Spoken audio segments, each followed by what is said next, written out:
Hello, everyone, and welcome again to another Teacher Joseph podcast. To top the charts is how we describe something which is very, very successful. If you imagine a graph, a line graph, or a bar chart, and think about the highest point, that shows how something can top the charts. It can be at the highest point on a chart.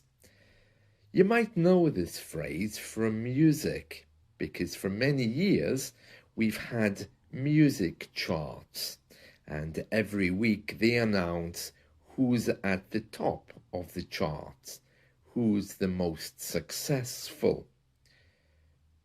If something is at the top of the chart these days, it may not be something which is most successful.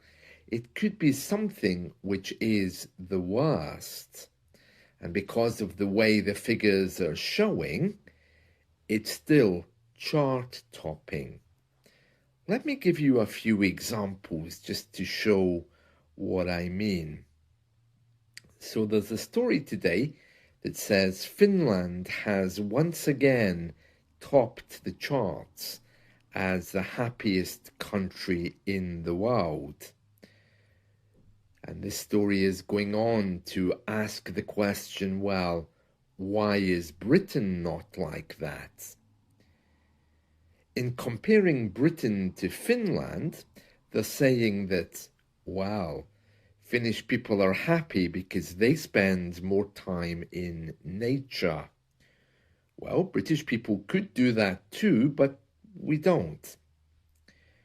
Another thing they're saying about the Finns is that they have digital detoxes. There's even an island in Finland which is now phone-free. And it's suggesting here that if Britain were to increase its phone-free time, then perhaps it would be happier. Diet as well. They're saying here that in Finland they have something called seasonal eating, which is all about the food you eat at certain times of the year. And they still don't understand why Britain is not the same as Finland. According to this article, the one thing which Brits don't like are saunas. And it's saying here that in Finland, you're never far away from a sauna. There's about 3 million of them all around the country. It's like a pastime, and it gives many health and happiness benefits. And that's something else we don't have here in the UK. So that's one example of topping the charts. Finland is a chart topper, if we want to use it as a noun. A chart topper is something which is at the top of the charts. Now, I also want to give you a different story, which is kind of the same, but in a negative sense. So Glasgow is topping the charts as the most dangerous area in Scotland. It says here in one of the Glasgow newspapers called the Daily Records that comparisons of crime rates put the city top of the charts ahead of Dundee, Clydebank and Dumbarton. Security company Churchill Support Services used statistics from the Scottish Police data to compile its yearly report. And they're saying here that Glasgow has major issues with crime.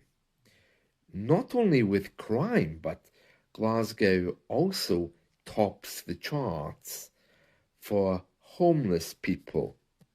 Apparently, some 7,000 homeless people are living in temporary accommodation in Glasgow. Let's read through that report. So it says some 7,266 people were in temporary accommodation in Glasgow on April 1st, including 2,765 children, with 1,590 homeless people living in hotels or B&Bs. That just means bed and breakfast. Nearly 250 women were staying in hotels or bed and breakfasts, while they were also men. The average time that a family with 3 children stays in temporary accommodation between January 1st, 2023 and April 1st, 2024 was 30 weeks. Oh, very interesting. And it seems that the Scottish Government has declared a national housing emergency, and they're going to be having a big debate about it. It's interesting that it says here some 7,000 homeless people. When we use the word some before a number, it usually just means an estimate. Some 7,000, some 100. It sounds a bit strange, but it just means that the figure has been estimated. Some also, it doesn't always mean plural. You can use the word some to talk about something that you're not familiar with. For example, there was some bug hit my computer the other day, or yeah, there's some virus going around right now. It just means it's something that I don't know much about. It's some virus, some problem, some thing. Of course, some can also mean more than one. Some problems. So if I say, yeah, there's some problem, it means I don't know what the problem is. But if I say there's some problems, it means that I know enough to talk about it and there's more than one. It can be a little bit confusing. Let's continue with our story about the housing crisis. So it says here, these homeless figures for Glasgow show the scale of the housing and homeless disaster in the city. And they're calling for more homes. They're saying hotel owners are now profiteering more than ever from the human misery of homelessness, making millions from this human tragedy unfolding before our eyes. Yeah, and I know that one of our local hotels is now holding refugees.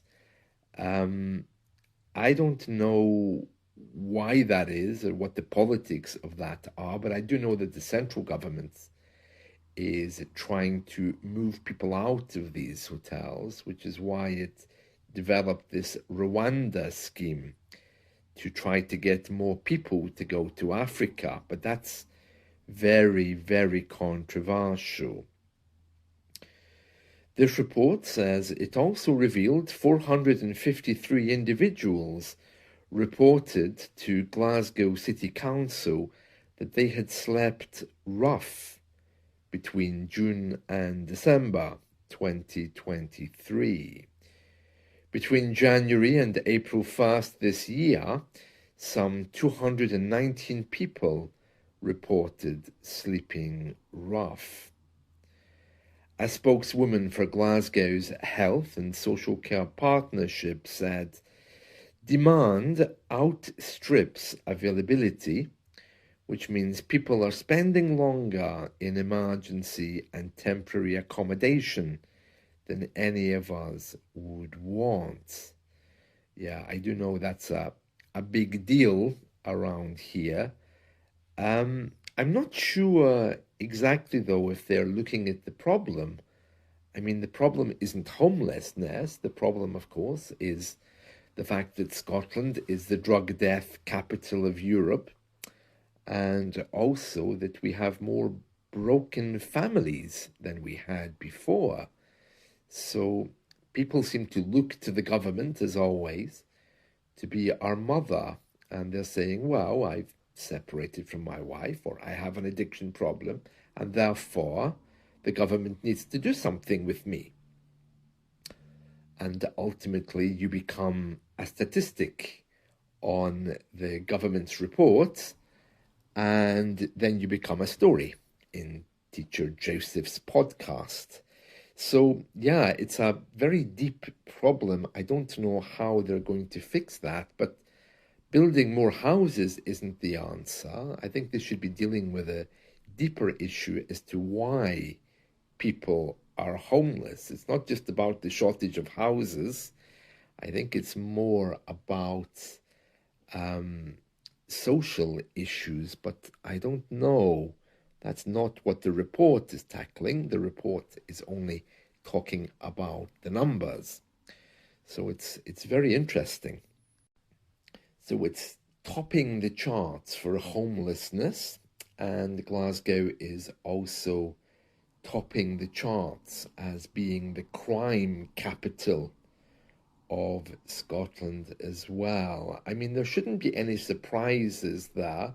It's always been a kind of rough and tumble city, but it does raise deeper questions about the people who live there and the social problems of the north of the UK, which have been ignored for many years. Another reason why Britain is topping the charts is because of allergies to foods, which apparently affect 6% of British people. Let's read through this story. It says, about the UK adult population, 6% of British people have a doctor-diagnosed food allergy, according to a study by the Food Safety Watchdog. More than 30% of adults also report living with food sensitivity.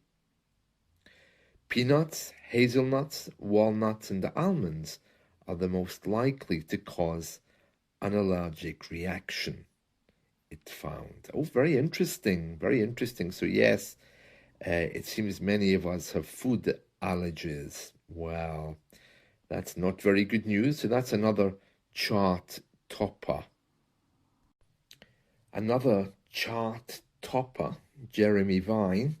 He's one of our TV and radio personalities in the UK. It's his birthday today. He was born in 1965. Jeremy Vine. I'm sure you'll probably know him if you watch or listen to BBC Media. He's rather famous, quite a controversial character, and he appears on many of our shows, such as Newsnight, Panorama, Points of View, Crime Watch, Celebrity Googlebox. So yeah, many things. So happy birthday to Jeremy Vine, who was born in 1965. Well, that's it from me. I hope you've enjoyed this. See you all again soon. Bye.